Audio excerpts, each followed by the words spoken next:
Just checking in. Michelle, can you hear me? I gotcha. Awesome. We're about 30 out. Beautiful. I'm trying to get my life together. All good.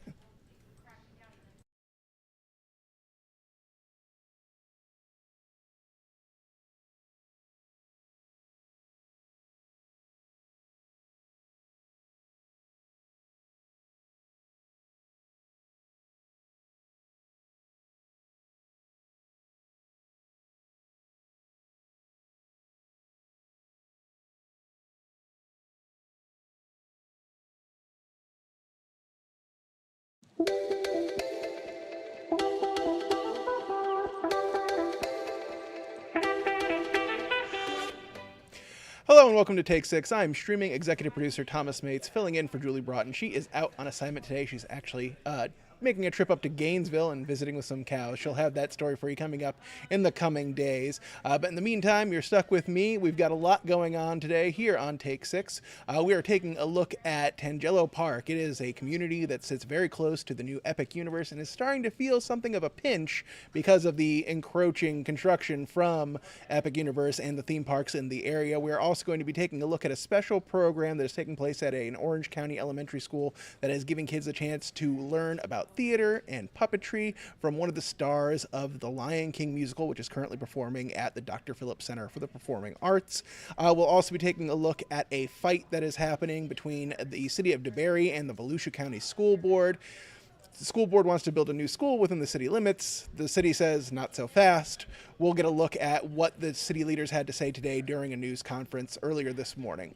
All that'll be coming up in just a few minutes, but the big news, the headline that everyone has been waiting for several days now, rain is back in the forecast. It has been hot, it has been dry. April was pretty brutal when it comes to, your lawns and your plants and, certainly the fire danger as well for all of us here in Central Florida. But now we are seeing a return of some rain, although we're not quite in the rainy season yet. For more on this and when we can expect and we can expect, we turn to the Weather Wonder Woman, Michelle Morgan. Michelle, how are you doing?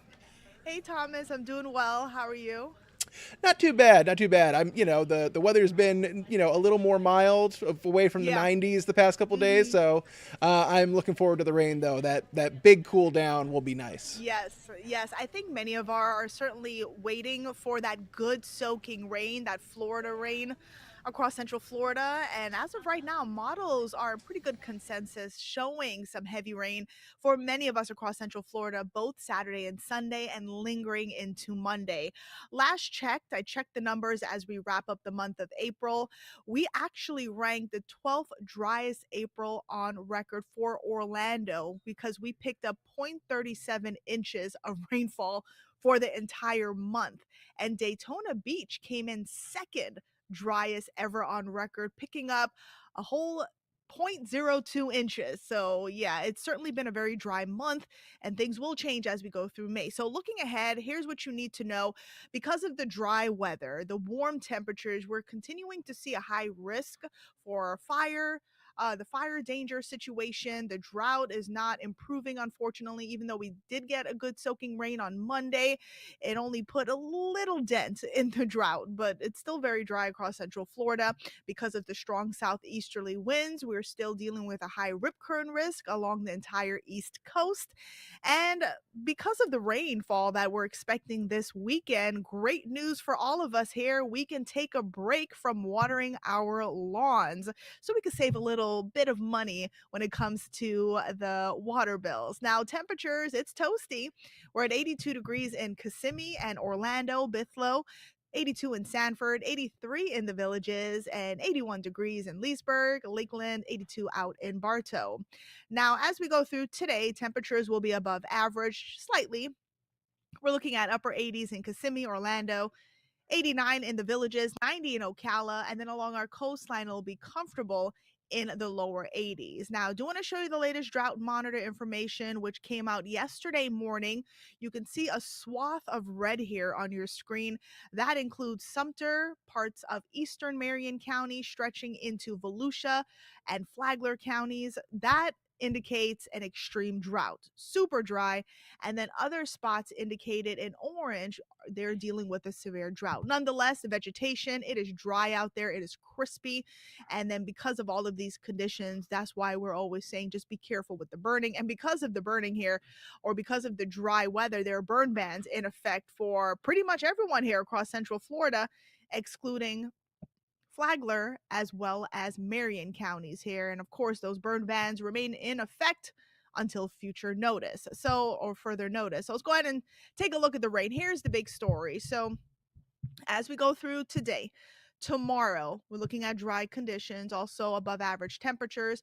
Not until Sunday evening, we'll have a cold front who will be on approach to Central Florida. That is going to increase rain chances between 40 to 50%. But notice the timestamp. We're during the later afternoon hours into the evening, some spots getting a good soaking rain, and that'll linger into our Sunday. And then look at this Monday afternoon, getting another dose of scattered rain across Central Florida. So we'll see a few rounds of scattered rain as we go through the weekend. Now, it's not going to be a complete washout. I do think the morning hours will be dry. And then, of course, we go through the evening hours. You get the sea breezes going. You have a cold front heading our way. All of these components will up our rain chances. And then as we wrap up the rest of the week, Tuesday, a few lingering showers are possible. And then we'll keep our daily rain chances pretty low as we wrap up the rest of next week. Now, the European model here, this is Sunday through Wednesday. We are looking at a good soaking rain for parts of Cocoa Beach and Cape Canaveral, almost receiving 2 inches of rainfall. So I would say as of right now, between 1 to 3 inches, because if you get a good soaking rain, of course, that total will go up.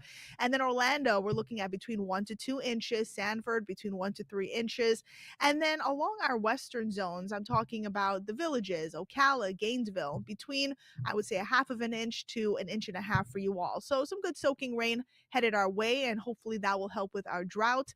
And when we're talking about the dry season, that looks like that it will wrap up at the end of May. And of course, right around the corner, beginning of June, is hurricane season. So I'll leave you here with your 7-day forecast. We're looking at 87 today, partly cloudy skies, 65 tonight, 88 tomorrow. Clouds will continue to increase. A few showers around on Saturday between 30, 40, even 50% in a few locations with a high of 89.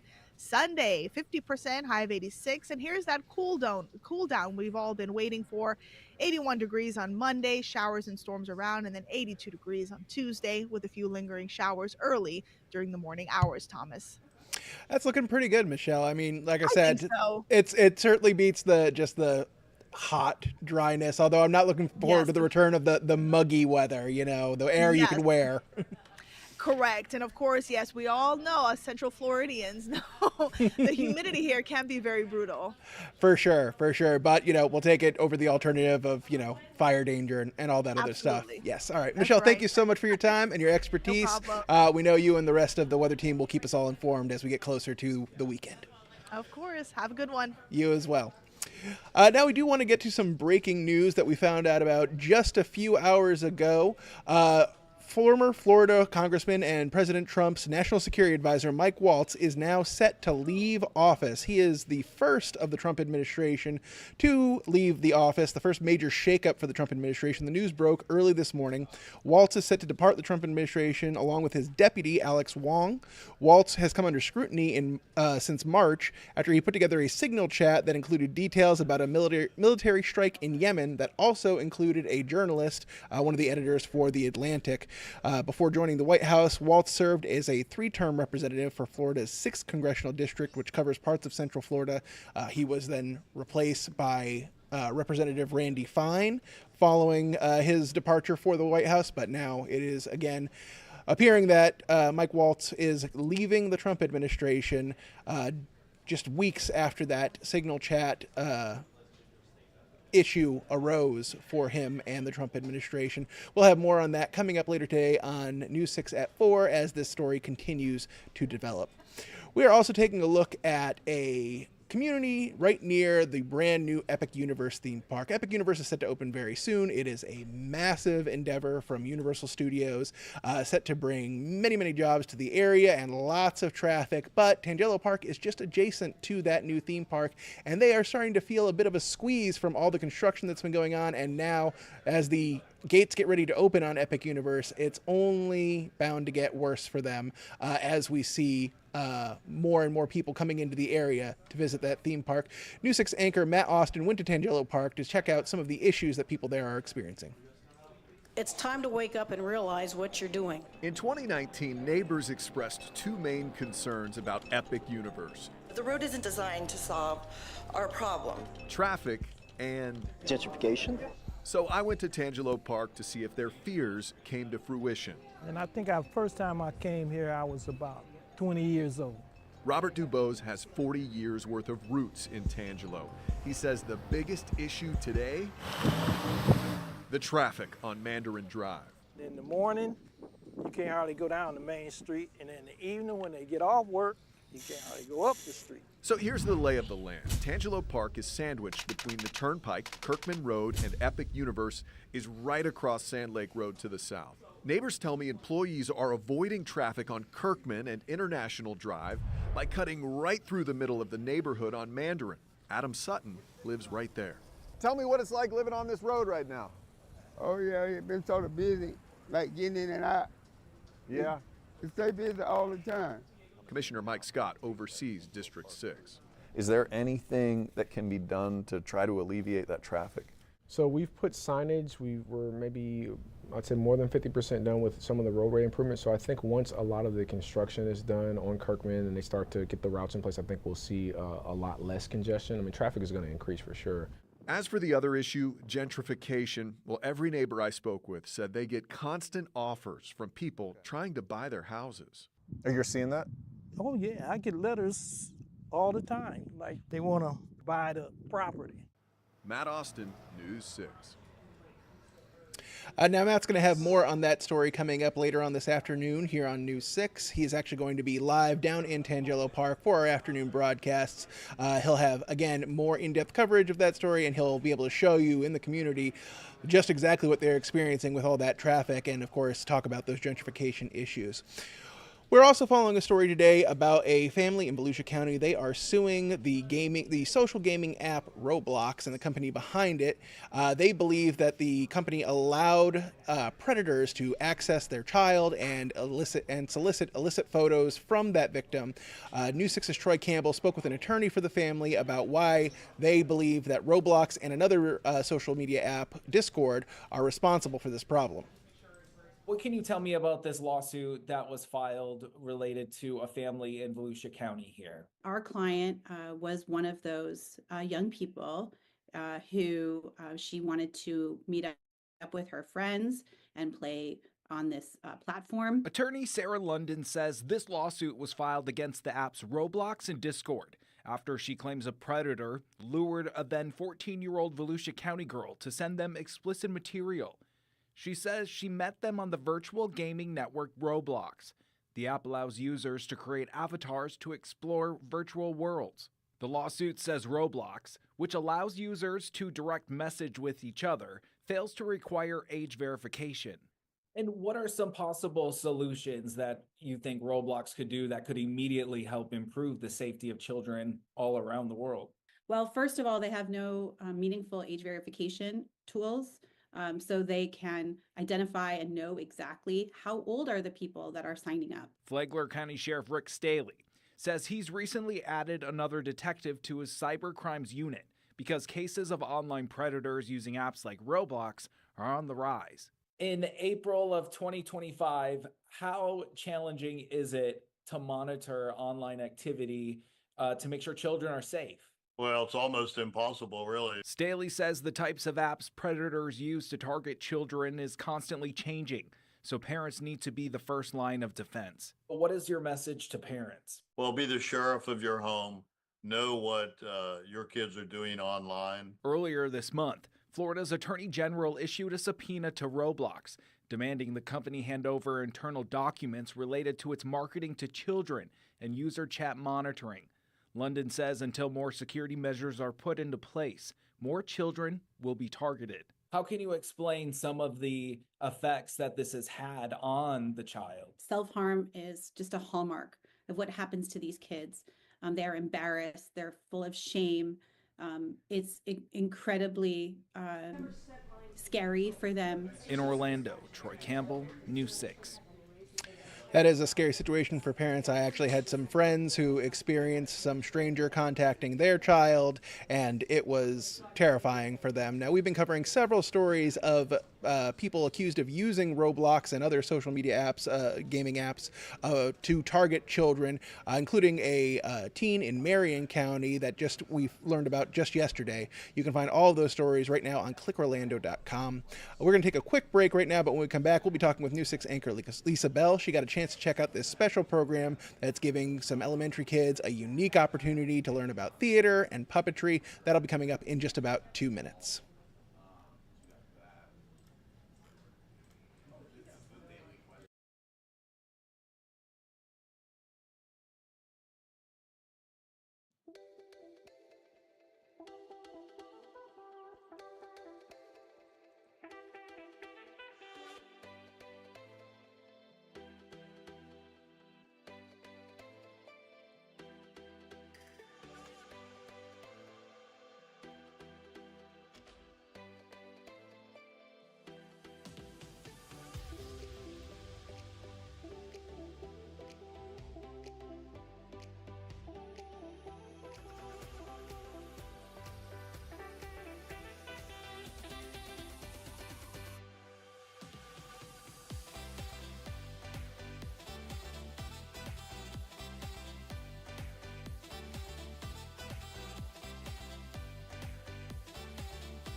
Welcome back to Take 6. The time now is 12:47 on your Thursday. I'm streaming executive producer Thomas Mates, filling in for Julie Broughton. She is out on assignment today, but she'll be back with your forecast later on News 6 at 4. Right now, we're going to be taking a look at a really cool program that allowed some kids here in Central Florida, in Orange County, to get a special hands-on approach to theater and puppetry and everything that goes into a Broadway production. News 6 anchor Lisa Bell joins us now. She got to check out this program firsthand. Lisa, how are you doing? And this is a really great program. This is a really cool experience for these kids. Absolutely. It is so great. Yes. Now, I got the chance to see The Lion King at the Dr. Phillips Center, which was fantastic. And that will be performing on stage at the Dr. Phillips Center until May 18th. So if you have a chance, be sure to check that out. Then I got to meet some students who've been working with people from the Dr. Phillips Center to create puppets.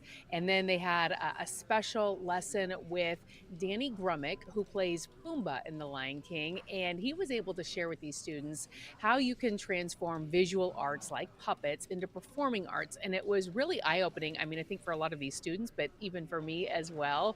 And it was just a great experience. And I was so thankful to be able to get to be there with them and see firsthand not only this really cool artwork that they're creating, but the impact that a program like this can can have on students. You know, I grew up in Northern Idaho. We didn't have anything like the Dr. Phillips Center. We certainly didn't have Broadway shows on tour visiting our small little towns. So for these kids to have an opportunity like this is really amazing. After they created these puppets, they then got to go to the Dr. Phillips Center themselves, see the Lion King, and see their own puppets on display in the lobby of the Dr. Phillips Center. So how cool is that? So I want to show you the story that we put together where we were able to talk to the man who plays Pumbaa, as well as some students and their art teacher. It was a special lesson on puppets for about 25 art students at Aloma Elementary. We have over 200 puppets, and it's anywhere from a body puppet like Pumbaa is to a shadow puppet. Learning from Pumbaa himself. Is it hard to act an animal? How to transform visual art to performing art. Hakuna Matata. Each of these students have stitched together their own Lion King masterpieces. Can I see how it moves? Oh, very cool. Yeah, you get the arms. And are learning how creations like these The harnessing is sort of like a big backpack that I wear. can come to life. I have mechanics on the inside that control the nose and the eyes with my right hand. And there's a bar in there that I can move the mouth up and down to talk. I really kind of hope that they get the connection between art and like art careers that people don't always think of as being art related. Amber Ballard has taught art here for 23 years. Have you ever done a project like this before? Not to this magnitude. What was that like for I mean, you? we've sewn before, but this opportunity is amazing. We're making puppets, and like this is a marionette puppet, but like doesn't really have like the strings yet. But I'm working on that. For students like Amaya Soto, it's connecting the dots to a whole new world. Did you ever think that making puppets would have a role in theater? No. Hi everyone. Hi. Hi, my name is Christy Chamberlain and I'm one of the education managers at the Dr. Phillips Center. Who's been at the Dr. Phillips Center before? So this is letting the kids know that there are other opportunities in performing arts. Who makes the costumes, the graphic design, marketing, building the scenery. That's all visual artists that started there. They are making everything. They cut everything. They sewed everything. That is what reminds me why I love what I do. Just them creating. Isn't she a great teacher, too? For 23 years, she has dedicated her life to those students there. And now they are seeing some of the fruits of their labor on display at the Dr. Phillips Center and being able to make that connection that you can create something, a piece of art, and it can come to life on stage. So it was really fun to see that. The Dr. Phillips Center is constantly partnering with area schools to try and reach younger people in our community and show them that the opportunities that are all around us. We're so fortunate here in Central Florida because of places like Disney and Universal. People can actually see, young people can see that there's actually a really cool career in the arts industry here in Central Florida. For sure, for sure. You know, much like you, I kind of grew up in a small town in northeastern Pennsylvania, coal country, and you know, there weren't a whole lot of opportunities for these, you know, artistic outlets. I had a teacher in 5th grade who had an in with the Scranton Philharmonic, and she took the whole class there, and you could just see among my classmates, you know, just like how it really sparked people's imagination, and it really just takes one opportunity like this to you know, set a kid down a completely different path. Right. And that's what these kids were saying to us when we were there. They were saying we had no idea that basically in a Broadway production like the musical, they are really relying on puppets, and that there are people who actually have to make these puppets and then figure out how these puppets can seem like real animals on stage. So it was really cool to see those sparks going off for a lot of those kids.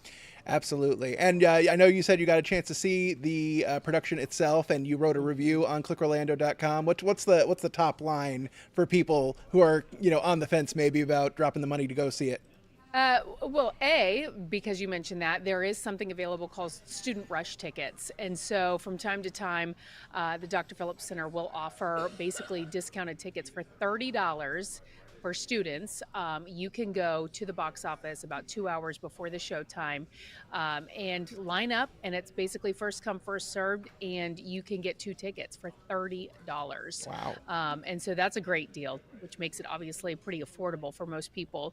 But for me, I was able to go with my 2 young sons, and the show starts out with the iconic Circle of Life song, and there's a big parade of animals, puppets, that come on stage and come down the aisle. And my youngest son, who is 8 years old, after that song looked at me, his eyes were as wide as could be, and he said, "This is amazing." And it was so cool to see his reaction. That was the best part for me, was seeing my own kids' reaction. And the Yeah. music is great. If you've seen the movie, the first part of this musical is almost verbatim to the movie. The second part, basically after the Hakuna Matata song, is a little different, but it ends the same with Simba taking his rightful place as king of Pride Rock. So, I really enjoyed seeing it. And as I mentioned in my review, I was 13 years old when the movie came out. And I remember seeing the movie in the movie theater and it being like a pretty emotional experience. It's a sad movie, right? There are sad parts in that story. And so then to be able to see it now as an adult with my own kids has been really cool. Yeah, absolutely. Seeing it through their eyes, the fresh eyes, Yes. something they had no expectation going into it. That's great. That's really cool. I'm glad you got to have that experience with them. All right, Yeah. Lisa, thank you so much. I know you're going to be talking more about this evening. What show are you into this evening?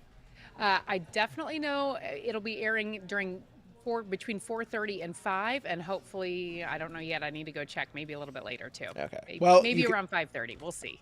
Yes, we'll see for sure. Yeah. But in any case, you can find it right now on clickorlando.com along with Lisa's review of the performance itself. Lisa, thank you again for your time. I really appreciate it. Absolutely. One last thing before we go. Earlier today, we got another chapter developing in push and pull between DeBerry, the city of DeBerry, and the Volusia County School District. The Volusia County School District is looking to build a new school in the city limits, but the city of DeBerry is saying not so fast. They say that the area is just not able to support a new school, and certainly with traffic issues. Here's what they had to say during that news conference earlier today. On Monday, April 28, 2025, the City of DeBerry issued a letter demanding the school board cease and desist from any further efforts to design, engineer, or construct a school on the Spring Vista property. We issued the letter to be proactive, as Volusia County Schools will be spending a lot of taxpayer money on design, engineering, and other pre-construction costs, only to realize they cannot legally build a school at the Spring Vista site. Trying to build a school on this site will violate our statutorily required interlocal agreement and Florida law concerning the city's comprehensive plan.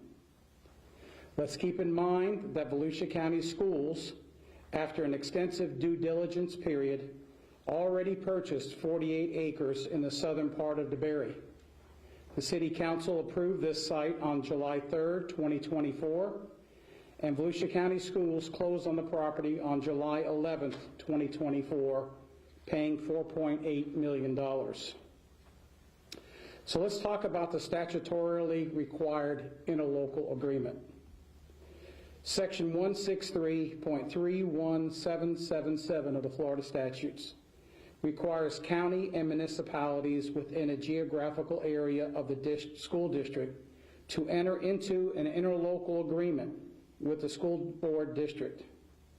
An interlocal agreement was executed in 2003 and amended in 2007 by Volusia County School Board, and all 16 Volusia cities.